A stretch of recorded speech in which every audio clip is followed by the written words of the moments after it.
শীত শুধু একটা ঋতু নয়, এটা অনুভব আর হালকা নিঃশব্দ ভালোবাসার আবহাওয়া। শীতের সকালে কুয়াশা ঢাকা জানালা, এক কাপ ধোয়া ওঠা চা, আরামের কম্বলের নিচে সেই অলস সময় কাটানো। শীতের সকালটা আসলে কুয়াশায় ঢেকে যাওয়া সকালগুলো সত্যি বলে যায় যে ধীরে ধীরে চলো, সময়গুলো আরও সুন্দর হবে। চাদরের নিচে লুকিয়ে থাকা স্বপ্নগুলো আরও সত্যি মনে হয়। শীতের সকালে মানেই অলস সময় আর হচ্ছে গিয়ে কুয়াশায় ঢেকে যাওয়া রাস্তায় হেঁটে চলার মতো ঠান্ডা ঠান্ডা আবহাওয়া।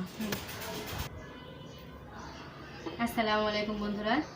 তো লাল শাক এনেছি, আজকে লাল শাক দিয়ে দারুণ একটা রেসিপি করব, তোমাদের সাথে অবশ্যই শেয়ার করবো। এই রেসিপিটা গত বছর আমি একটা ভিডিওতে দেখেছিলাম, তো আমার ছেলেরাও পছন্দ করে। আজকে তোমাদের সাথে সেটা শেয়ার করব, খুব মজা লাগে।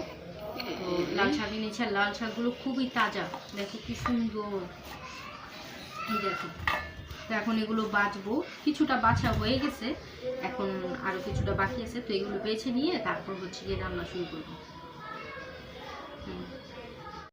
তো লাল শাক দেখে আমার সেই রেসিপিটা মনে পড়লো। তবুও মনে পড়লে কি হয়েছে, অনেক দিন আগে যেহেতু রেসিপিটা দেখেছিলাম, আমি কিছুটা ঘুলিয়ে ফেলেছি। তো এখন এই রেসিপিটাকে আমি আমার মতো করে রান্না করবো। আর ইয়ামিনকে যে আমি ভিডিওতে ধরেছি, সে বলতেই পারে না, সে তার নিজের মনের মতো টিভি দেখছে, তাই আমিও আমার মতো করে কাজ করছি। ওরা ওদের মতো টিভি দেখছে, আমি আমার মতো কাজ করে যাচ্ছি। এটা একটা খুব সুন্দর একটা সময়। তো এখন হচ্ছে গিয়ে রান্নার সময়, তো চলো রান্নাটা বসিয়ে দিই। এর সাথে আরও কিছু বাজার করছি, এখানে আছে সিম আর টমেটো। শীতের সবজি তো না থাকলে মনে হয় যে ঘরে জানি কি নাই। আর এখানে আছে একটা ফুলকপি, আর এখানে আরও কিছু, আজকে আরও কিছু মটরশুঁটি আনছি। তো এগুলি একবারে দাম করে নিয়ে আসছি। তো এই হচ্ছে গিয়ে মটরশুঁটি, শীতের মটরশুঁটি না খেলে ভালো লাগে। আর এখানে হচ্ছে গিয়ে আমি লাল শাক ভাজতেছি, কিছুটা বাকি আছে, কিছুটা হয়ে গেছে।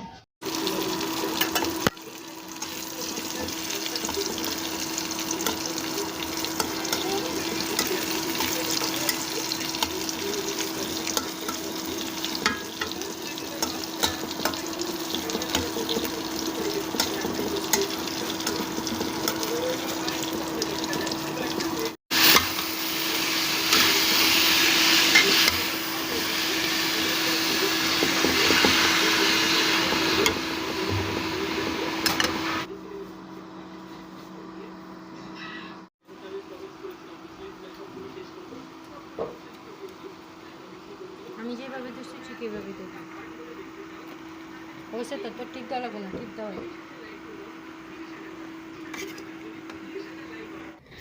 তো আমি তো সিম্পলভাবেই দেখালাম, এখানে কোনো বাড়তি কোনো কিছু ছিল না, সব কিছু নর্মাল ছিল। আমরা যেভাবে লাল শাক রান্না করি সেভাবেই করেছি, শুধু লাল শাকটার সাথে আমি জলপাই দিয়ে দিয়েছিলাম। আর বিশ্বাস করবেন, আমি যখন এডিট করছিলাম আমার জিভ দিয়ে অটোমেটিক পানি পড়ছিল, এত মজা হয়েছিল। যখন আমি কড়াই থেকে একটু চামচে উঠিয়ে খেলাম, মানে লবণ দেখার জন্য, তখন বিশ্বাস করবে না যে কী স্বাদ হয়েছিল।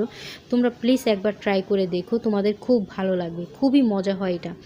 তো ঝোলও রেখেছি আমি একটু। তো আজকে দুপুরে আমাদের আয়োজন হচ্ছে গিয়ে বুয়ায় বেড়ে গেছে, লাল শাক হচ্ছে গিয়ে জলপাই দিয়ে ডাল, বেগুন ভাজা, শুটকি ভর্তা, চিংড়ি মাছ ভাজা, আর হচ্ছে গিয়ে বেগুন ভর্তা। এই হচ্ছে গিয়ে আজকে দুপুরের আমাদের আয়োজন। চলো সবাই মিলে খাওয়া শুরু করি। এখানে তারা চলে আসছে। তো শীতের দিন, আজকে সকাল থেকে এখন পর্যন্ত আমি কোনো ভিডিও আপলোড করিনি, প্রচুর কাজ ছিল যার কারণে। তো এখন দেখো বসে বসে আমি কি করছি। এটা হচ্ছে গিয়ে শীতের সবচাইতে দামি জিনিস। এটা যার ঘরে আছে সে খুবই বড়লোক হয়ে যায়। মানে আগে মনে করতাম আমার দিকে ধরো, মানে শীতের এই মটরশুঁটি যার ঘরে থাকতো সে অনেক বড় লোক, মানে মটরশুঁটি আর কি এরকম। তো আমার আব্বু আনতো, সবসময় আনতো, আমরাও খেতাম, খুব ভালো লাগতো।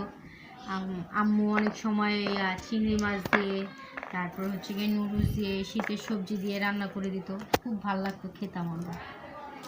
তো আসলে ছোটোবেলার অনেক কাহিনী মনে হলে মনে হয় কি কত অবুঝ ছিলাম।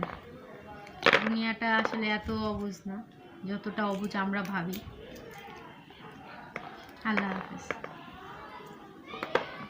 আরে আরে তো এতগুলি মটরশুঁটি থেকে এই যে এই কটা বের হয়েছে। তো এখন এগুলো হচ্ছে গিয়ে রেখে দেব ফ্রোজেন করে, যাতে সারা বছর খেতে পারি। আবার আনবো। এইখান থেকে অনেকগুলো পচা বের হয়েছে, এই দেখো পচা, মানে কিছুটা পচা বের হয়েছে, যার কারণে আর কি এত কম মনে হইতেছে। তবে অনেকগুলি আছে, আবার একদিন আনবো ইনশাল্লাহ। ভালো লাগে না মটরশুঁটির দানা?